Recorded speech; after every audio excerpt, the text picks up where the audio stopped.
Hello everyone, मैं Rajendra Singh Rajpurohit. BCM education में आप सभी का स्वागत है। आज का मेरा टॉपिक है मोस्ट क्वेश्चन से संबंधित अध्याय 13 सांख्यिकी। इससे पहले एक पार्ट मैंने डाल दिया था, उससे आगे की कुछ मोस्ट क्वेश्चन जो हम लेंगे, जो परीक्षा के लिए आपके उपयोगी होंगे। तो उसमें हमारा पहला क्वेश्चन है, प्रथम 5 पूर्ण संख्याओं का माध्य होगा।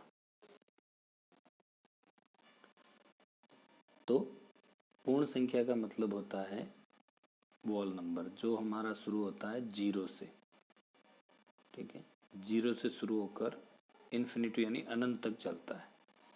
तो अगर हम प्रथम 5 पूर्ण संख्याओं की बात करें तो पहली होती है 0, 1, 2, 3 और 4। ये 4 पूर्ण संख्या होगी। 5 हो गई, 1, 2, 3, 4 और 5। अब इनका हमें माध्य ज्ञात करना है। माध्य यानी x bar is equal to, सूत्र होता है प्रेक्षणों का योग बटा प्रेक्षणों की संख्या। तो प्रेक्षणों के योग के अंदर होता है 0 + 1 + 2 + 3 + 4 अपॉन प्रेक्षणों की संख्या होगी 0, 1, 2, 3, 4 यानी 1, 2, 3, 4 और 5।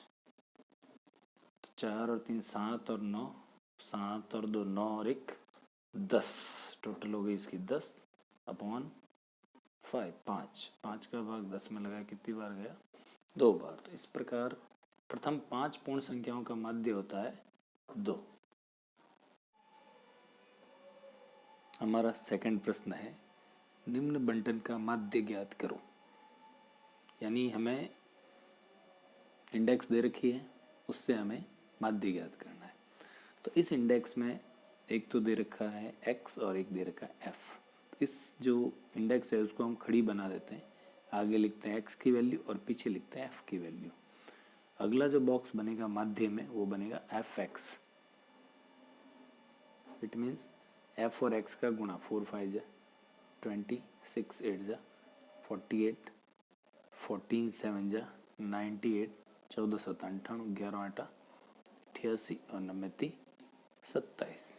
ठीक है, फिर हमारा अगला जो स्टेप होगा वो सिग्मा एफ, जहाँ सिग्मा का अर्थ होता है योग या टोटल कह सकते हैं। सिग्मा एफ में क्या करते हैं, इन सबको प्लस करते हैं। जब हम इन सबको प्लस करेंगे 4 और 3 7 और 1 8, 8 और 8 16 और 4 20, 20 का आ गया 0, असल के 2 3 4 यानी ये हो गए 40। सिग्मा एफ की टोटल आ गई हमारी 40।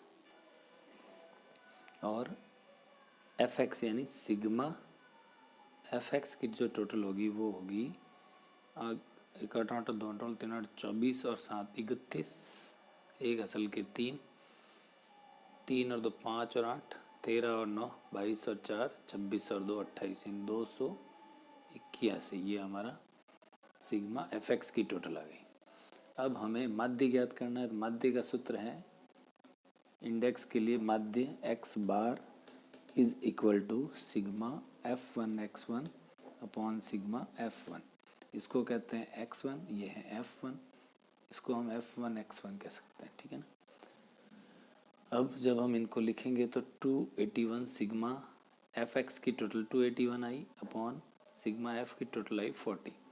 जब हम इनका डिवाइड करेंगे तो हमें आंसर मिलेगा 7.024। ये हमारा माध्य हो गया। अगर हम चेक करना चाहें तो डिवाइड कर सकते हैं। 40 से ये गया 7 टाइम 280, पीछे बचा 1, यहाँ लगाया पॉइंट, यहाँ लगाया 0। 40 का डिवाइड 10 में नहीं जा रहा तो भाग टूटी सफ होता है, फिर 0, 42 जा 80, फिर पीछे बचे 20, इसके पीछे लगाया 0, तो ये 5 टाइम गया तो हो गया 200। तो इस तरह से हमारा माध्य आ गया 7.025। ठीक है, तो इस क्वेश्चन का हमारा माध्य x बार हो गया 7.025। क्वेश्चन नंबर 3 है, यदि निम्न बंटन का माध्य x बार 7.5 हो तो p का मान ज्ञात हो। यहाँ पर x में कुछ संख्या दे रखी है और f में यहाँ पर एक p दे रखा है, इसकी आपको वैल्यू ज्ञात करनी है। तो हमें पता है इंडेक्स है तो उसको हम खड़ी बना देते हैं।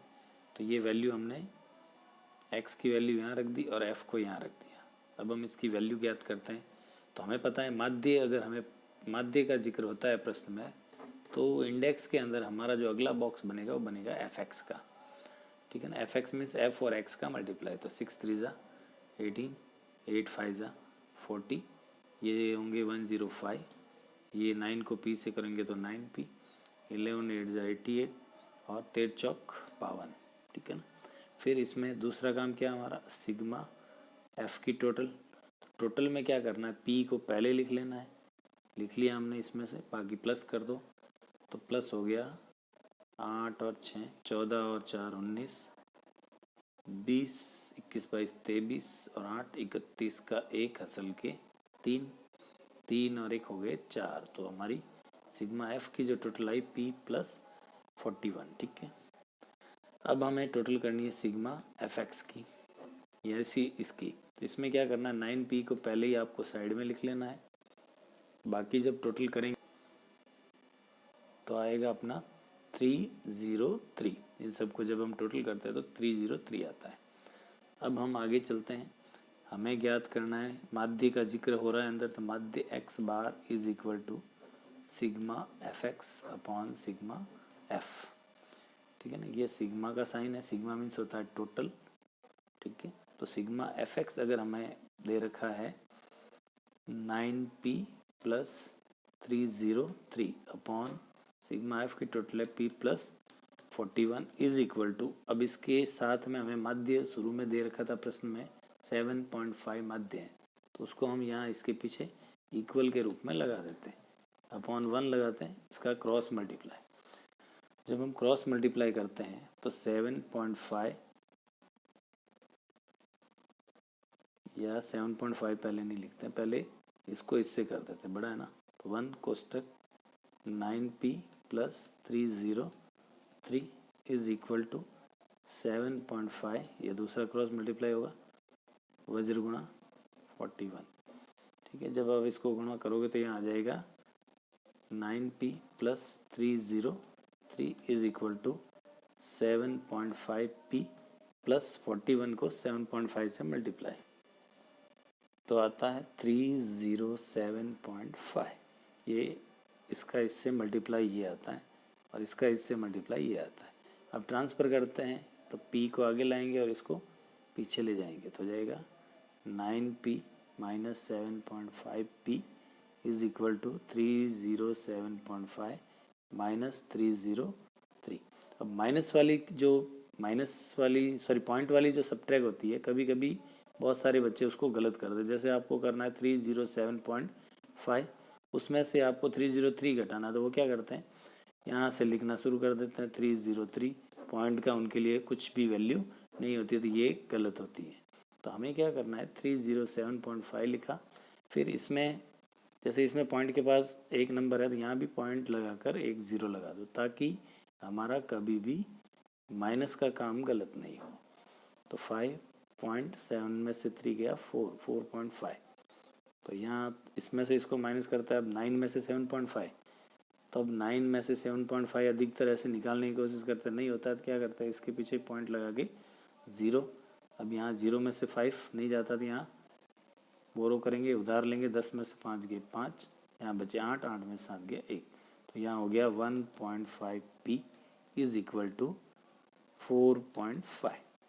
नेक्स्ट करते हैं, p is equal to 4.5 upon 1.5, point से पॉइंट गया, 15 का 45 में डिवाइड जाएगा कितने टाइम, 3 टाइम, तो ये हमारी p की वैल्यू आ गई 3, ठीक है। तो इस तरह से आप माध्य में बहुत सारे प्रश्न ऐसे हैं जिसमें कभी f निकालना होता है, कभी p, कभी x, कुछ भी दे सकता है, तो आप इस तरह से उसको फाइंड कर सकते हो। नेक्स्ट चौथा प्रश्न, इसमें भी माध्य ज्ञात करना है। ये तीसरी टाइप का क्वेश्चन है जिसमें हमें वर्ग अंतराल और बारंबारता दे रखी है। तो हम क्या करते हैं, इसको खड़ी बना देते हैं, यहाँ वर्ग आ जाएगा, यहाँ पर f यानी बारंबारता आ जाएगी। अब चूंकि माध्य ज्ञात करना है तो हमें x चाहिए, तभी जाकर हमारा माध्य होगा। तो हमारा वर्ग के लिए अगला जो बॉक्स बनेगा वो x का बनेगा। तो उसके लिए आपको x यानी इनका मध्यमान होता है, और मध्यमान को हम पद चिन्ह भी बोलते हैं, वर्ग चिन्ह भी बोलते हैं। वर्ग चिन्ह निकालना हो तो इन दोनों को जोड़ के ऊपरी सीमा प्लस निम्न सीमा दोनों को प्लस कर दो और उसके अंदर 2 का भाग लगा दो या उसको हाफ कर दो, तो आपको उसका मध्यमान निकल जाएगा या वर्ग चिन्ह कह सकते हो। तो हमें x फाइंड करना है तो इन दोनों को प्लस करते हैं। 10 में 0 जोड़ा तो 0, 0 का हाफ होता है 5। फिर 20 में 10 जोड़ा 20 और 10 30, 30 का हाफ होता है 15। ठीक है, 30 और 20 50, 50 का हाफ होता है 25। 40 और 30 70, 70 का हाफ होता है 35। 50 और 40 90, 90 का हाफ होता है 45। एक तो तरीका ये हुआ। एक तरीका है, पहला मान आप इन दोनों को प्लस करो और आधा कर दो, फर्स्ट मान आ जाएगा x। फिर क्या करो, इसके बीच का गैप देखो, वर्ग अंतराल कितना है, तो हमें पता चलेगा कि 20 में से अगर हम 10 निकालते हैं 10 बचते हैं, 30 में से 20 निकालते हैं 10 बचते हैं, 40 में से 30 निकालते हैं तो 10 बचते हैं, 50 में से 40 निकालते हैं तो 10 बचते हैं। इसका मतलब हमारा जो इनका बीच का गैप है, इसका वर्ग अंतराल है वो 10 का है। तो हम यहाँ आगे 10 जोड़ देंगे। 5 में 10 जोड़े 15, 15 में 10 जोड़े 25, 25 में 10 जोड़े 35, 35 में 10 जोड़े 45। इस तरह से भी आप अपना x जो है वो फाइंड कर सकते हैं माध्य के अंतर्गत। ठीक है, और वर्ग और f में हमेशा माध्य ज्ञात करने के लिए हमें x फाइंड करना होता है। ठीक है, अगला बॉक्स वही पहले करते थे वैसे ही क्वेश्चन है, fx निकालना। ये प्रत्यक्ष विधि है हमारी। माध्य ज्ञात करने की 3 विधियां हैं। एक तो है प्रत्यक्ष विधि, एक है कल्पित माध्य और एक है पग विचलन। ये 3 विधियां हैं माध्य ज्ञात करने की। हम पढ़ रहे हैं प्रत्यक्ष विधि। इसके आगे की विधियां हम अगले पार्ट में देखेंगे। तो हमारा अगला जो बन रहा है वो fx का बॉक्स बनाना है, f और x का मल्टीप्लाई। तो 5 2 10, 75, 25 को 8 से गुणा किया तो 200, फिर 35 को 4 से किया, 4 और 50 20, 4 3 12 और 2 14, 45 को 1 से किया तो 45 हो गया। फिर हम यहाँ पे सिग्मा एफ की प्लस करेंगे। अधिकतर क्या करते हैं, जल्दी जल्दी में इसको प्लस करते थे, जबकि हमारा ये एक्स है, इस पर थोड़ा सा ध्यान रखना है। तो हमें प्लस करना है एफ को, यानी सिग्मा एफ। तो 8 और 2 10 और 5 15 और 4 19 और 1 20। तो ये हमारा एफ हो गया 20। ठीक है, फिर अगला जो है हमारा सिग्मा एफ एक्स की टोटल करनी है 470। ठीक है, अब हम निकालेंगे माध्य x bar is equal to sigma f x बटा सिग्मा एफ। तो होगा 470 बटा 20। इसको काटेंगे तो हमारा हो जाएगा 0 0 गया। 47 में 2 का डिवाइड देना है, 2 2 ज़ा 4, 7 3 2 ज़ा 6, पीछे बचा 1 0, 0.5 2 ज़ा 10। तो ये आ गया 23.5। ये हमारा माध्य हो गया। हमारा अगला प्रश्न है माध्य ज्ञात करना, लेकिन सेकंड विधि है कल्पित माध्य। मैंने बताया था आपको माध्य ज्ञात करने की 3 विधियां हैं, प्रत्यक्ष विधि, कल्पित मान विधि या कल्पित माध्य, और तीसरी है पग विचलन या पद विचलन विधि। तो हम सेकंड विधि पढ़ रहे हैं, कल्पित माध्य ज्ञात करना। ठीक है, तो उसके लिए क्वेश्चन है, आपको इंडेक्स तो वैसे ही जैसे दी हुई आती है, पिछले प्रश्न में बताया वैसे ही आडी आती है। ठीक है ना, वर्ड। तो हमें उसको खड़ा बनाना है, x आगे f पीछे, f मीन्स बारंबारता। अब हमें जो कल्पित माध्य में है, प्रत्यक्ष माध्य के अंदर हमारा जो अगला बॉक्स बनता है fx का बनता था, कल्पित माध्य में हमें d ज्ञात करना है। तो d ज्ञात करने के लिए पहले हमें कल्पित मान लेना पड़ेगा, कल्पित मान जिसको हम a बोलते हैं। ठीक है, और कल्पित मान हमेशा x में से निकलता है। ठीक है, वर्ग में से कभी भी आप कल्पित मान नहीं ले सकते, आपको x फाइंड करना होता है और उसके बाद हम उसमें से कल्पित मान अपने मन से कोई भी ले सकते हैं। तो जैसे अभी ये कुछ नंबर है 1 2 3 4 5, तो मैंने क्या किया, 2 ऊपर से छोड़े और 2 नीचे से छोड़े, बीच में मैंने रखा 7। तो ये मेरा कल्पित मान हो गया 7, ठीक है, यानी a हो गया मेरा 7। अब d ज्ञात करने का फॉर्मूला लिखा हमने x माइनस a। तो सबसे पहले हमने जो कल्पित मान लिखा है उसके सामने हम 7 में से 7 गए, क्या बचेगा 0। फिर नीचे वाला करते हैं, 8 में से 7 गया 1, 9 में से 7 गया 2। फिर यही जो नंबर है ऊपर आएंगे, +1 है ना, तो यहाँ -1 आ जाएगा और अगला -2, ठीक है, ये d आ गया। फिर जो हमारा अगला बॉक्स बनेगा वो बनेगा FD का, ठीक है।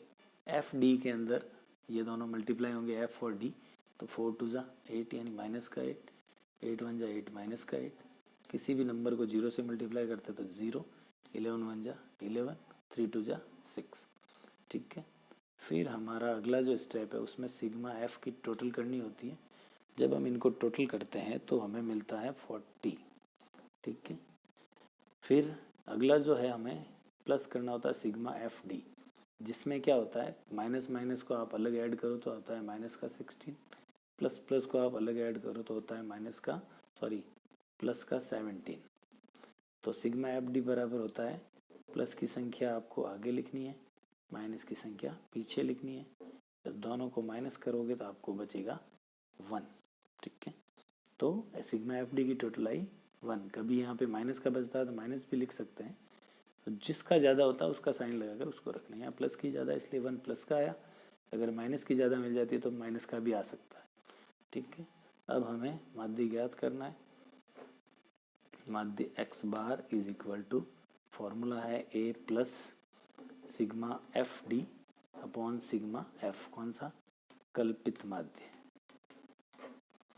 कल्पित माध्य का सूत्र है x bar is equal to a plus sigma FD upon sigma F। तो a तो हमने माना कल्पित मान 7a हो गया, सिग्मा FD हमारे पास है 1 क्योंकि यहाँ निकाला था हमने, और सिग्मा F की जो टोटल है वो है 40, इसके नीचे अपॉन 1। फिर इसका हम लेते हैं एलसीएम। तो दोनों का जब दो संख्याओं कभी भी एलसीएम लो तो उसमें क्या करते हैं, पहले नीचे वाले दोनों को मल्टीप्लाई, 14 1 जा 14, ठीक है। उसके बाद क्रॉस मल्टीप्लाई पहले हमेशा ये करते हैं, तो 4 2 जा 28 2 80, प्लस फिर इसको इससे करते हैं 1 1 जा 1, तो हमारा आ गया 281 अपॉन 40। अब 281 में जब आप 40 का डिवाइड करते हो तो 7 टाइम्स आएगा 280, पीछे बचा 1, लगाया पॉइंट, यहाँ लगाया 0, भाग नहीं जा रहा था, यहाँ आ गया 0, फिर 0, 2 टाइम 80, पीछे बचे 20, लगाया 0, 5 टाइम 200। तो इस तरह से आपका आंसर आया 7.025। तो ये है हमारी कल्पित माध्य विधि। उम्मीद करता हूँ आज ये माध्य के कुछ प्रश्न आपको अच्छे से समझ में आए होंगे। किसी प्रकार की समस्या हो तो आप कमेंट बॉक्स में ज़रूर लिखें। जय हिंद, जय भारत।